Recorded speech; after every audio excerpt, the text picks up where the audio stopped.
মনের আনন্দ একাকার হয়ে গেছে।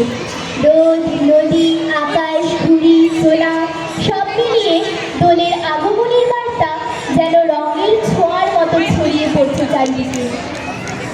গাছের পাতায় রোদ লেগেছে, নদীর বুকে ঢেউ, আকাশ ভাসে নীল চাদরে ঘুড়ি ওড়ায় কেউ, ছাদের বুকে আলো জ্বালে ঘড়ির মতো মেঘে, জোনাক আলোয় জ্যোৎস্না দেখে সব শিশুরা জেগে, কচি পাতার সবুজ বনে হাতির আলায় শীষ, দোল আসছে রং ছড়িয়ে সব রাঙিয়ে দিস।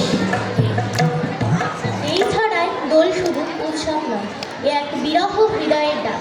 কলা সেখানে হয়ে উঠেছে স্মৃতি, প্রতীক্ষা আর অশ্বাসের প্রতীক। দূরত্ব পেরিয়ে রং পাঠানোর আকুল অনুরোধে ভরে উঠেছে এই কবিতাটি। লাগলো যে দোল রেখা মিত্র, পলাশ দেখে থেকে থেকে কেমন করে মন, অনেক পলাশ ঘর করেছে শান্তি নিকেতন, সেই নিকেতন অনেক দূরে, পলাশ থেকেও ভালো, দোলের দিনে মনে আমার পাঠিয়ে রঙের আলো, তোমার আমার মাঝখানেতে পথটা যে দুস্তর, কেমন করে পার হব এই কঠিন দেশান্তর, একটু সবুর পলাশ তুমি একটু বাঁধো মন, পরের বারে আমার বাসা হবে পলাশ বন।